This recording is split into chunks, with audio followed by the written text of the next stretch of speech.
Hi, I'm Professor Rona Moss-Morris. I'm the head of psychology at the Institute of Psychiatry, Psychology and Neuroscience. I'm also a health psychologist, and today I'm going to talk to you about do I or don't I have COVID-19, the anxiety trap. Just to give you a little bit of context to this talk, one of the areas we research as health psychologists is understanding how people perceive their illness and symptoms. The formative researcher in this area was Howard Leventhal in the US, and as part of this work, he developed something called the symmetry rule. And the symmetry rule suggests that when we're given an illness label or a diagnosis, we're motivated to find symptoms or bodily sensations in line with that label. Similarly, when we experience symptoms or bodily sensations, we want to find a label or diagnosis so that we can understand these symptoms. Now, what's happened in the last 2 or 3 months is that a whole new illness label has descended on the world, COVID-19. This is a label which affects almost everyone, is attached to very serious consequences, and has really changed perhaps the way we think about infectious disease. So the most common symptoms we've been told of COVID-19 appear 2 to 14 days after infection and are fever, cough, and shortness of breath. And all the information that's sent out from public health suggests that we really need to look out for these, and if we have these particular symptoms, we need to act accordingly. Now, I just wanted to share a little anecdote from something that happened to me 10 days ago, and this was very shortly after in the UK, lockdown had just happened. We were all feeling very anxious, and I was certainly feeling more stressed and anxious than usual, as I was in a situation where we all needed to start working from home, we needed to get all our teaching programs online, and I needed to make sure that all the staff in my department were set up and okay. So I woke up with a cough.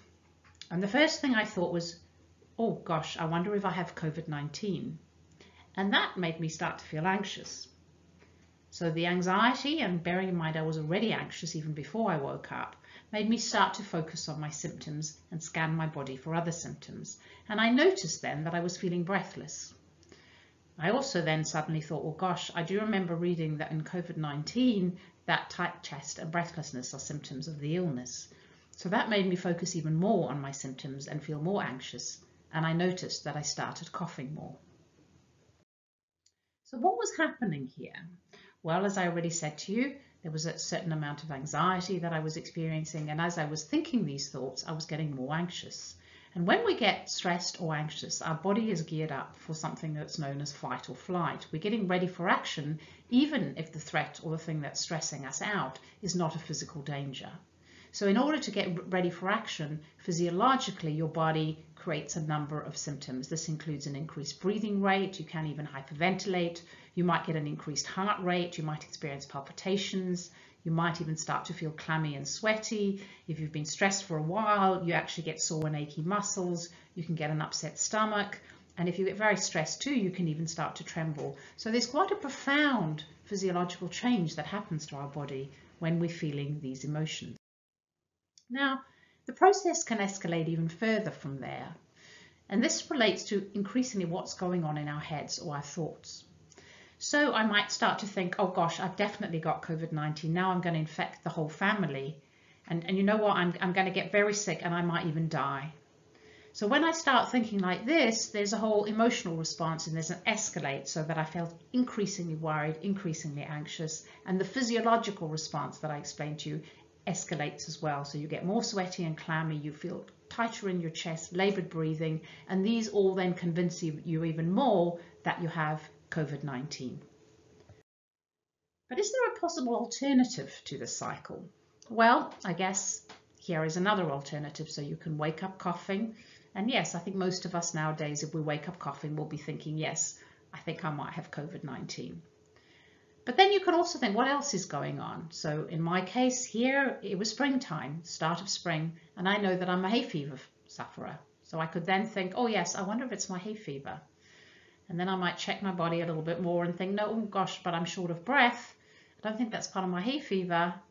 But again, I know that actually I get short of breath if I get quite stressed or anxious. So actually maybe that is what's explaining my breathing. So strategy there is, okay, why don't I get on with other things that I was planning to do and see if these symptoms settle. So for focusing my attention away from the symptoms for a while, that then lets me test out a little bit more. Are these symptoms related to how I'm feeling, or is the symptom actually related to the illness? The difficulty, the real challenging part of COVID-19 or the coronavirus is that what we hear is actually that although these are the typical symptoms, there are other symptoms related to COVID-19, and we're getting new information about this every day. So we might be constantly scanning our bodies for these different symptoms. So an important thing to remember is that actually experiencing symptoms is a common everyday occurrence. So if we look at studies that have looked at the general population, whether or not they're healthy or ill, the average people report 3.7 to 6 symptoms per fortnight. So symptoms are common. They're not always related to illness. They can be related to how we're feeling. They can be related to side effects of medication. They can be related to the fact that we've over-exercised too much, maybe we've drank too much. So there's all sorts of reasons, all sorts of everyday normal reasons that we might be experiencing symptoms. So what are my take-home messages from this talk? Well, I think it's firstly important to acknowledge that indeed at this time we may catch the coronavirus. And Joe Chilcott in the next talk is going to explain the things that we can do to prevent this happening, but we might be exposed to it, we might be in risky situations which are likely to expose us, such as being in frontline work. But we need to also remember that for 80% of people, coronavirus is a mild illness, unpleasant but mild. Now that does not mean we can get complacent, because for 20% of people, it is actually a very serious illness, and as we know, a small percentage of people even die from coronavirus. So therefore some anxiety in this situation is actually a good thing, and it is helpful because it makes sure we follow the advice that we're given. So the advice that we currently have, and it obviously is different in different countries, but is to socially isolate or shield, as it's called here, if you're vulnerable or you fall into one of the vulnerable groups, incredibly important, but also that we socially distance to protect others, and that might include a lockdown in order to be able to manage the pandemic.